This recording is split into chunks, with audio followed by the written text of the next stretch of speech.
करी नाही रउआ बरियारी अब ही बात हमार मान जाइना। करी नाही रउआ बरियारी अब ही बात हमार मान जाइना। खेला खेलल आज पर जाई भारी दीदी आज तनिको जान जाइना।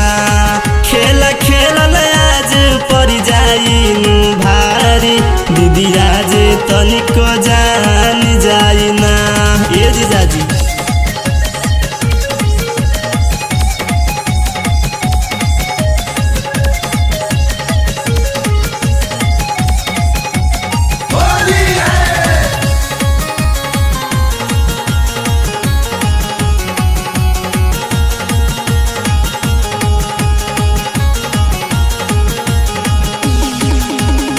कहीं डर जीजा लागत बड़ुए ले बार पिचकारी हो। अभी पहिले सफेद हो बानी लाग जाई दाग बड़ी भारी हो। का कहीं डर जीजा लागत बड़ुए ले बार पिचकारी हो। अभी पहिले सफेद हो बानी लाग जाई दाग बड़ी भारी हो। काल्हे के बडालल अभी असर कैले रुके से मान जाइना। खेला खेलल आज पर जाई भारी दीदी आज तनिको जान जाइना।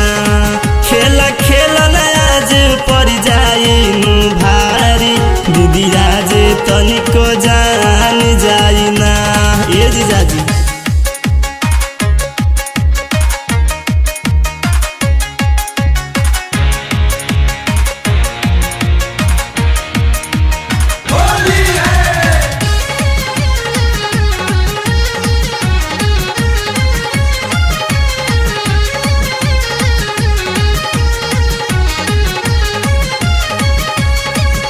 ऊपर रंग डालो ये जीजा करो नहीं मन मानी हो। चटर पटर देह करे नु लागी बढ़ी जाई परेशानी हो। ऊपर रंग डालो ये जीजा करो नहीं मन मानी हो। चटर पटर देह करे नु लागी बढ़ी जाई परेशानी हो। थर थर कांपेला शरीरिया राउर कबू सान जाइना। खेला खेलल आज पर जाई भारी दीदी आज तनिको जान जाइना। खेला खेलल आज पर जाई भारी दीदी आज तनिको जान जाइना। बुझनी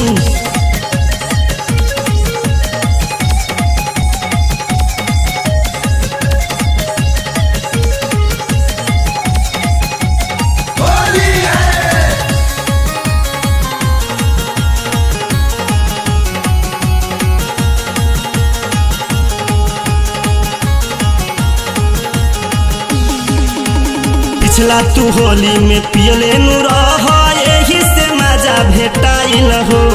नए समीज हमार को दे लगीला नइखे बिसंभर भुलाइल हो। पिछला तू होली में पियले नु रह यही से मजा भेटाइल हो।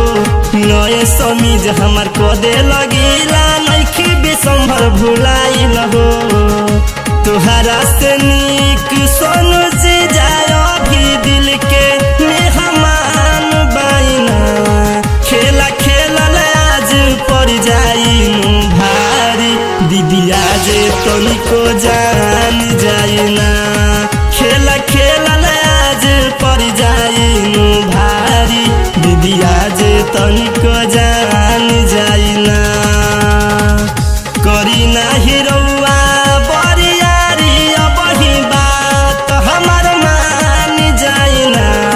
खेला खेलल आज पर जाई भारी दीदी आज तनिको जान जाइना।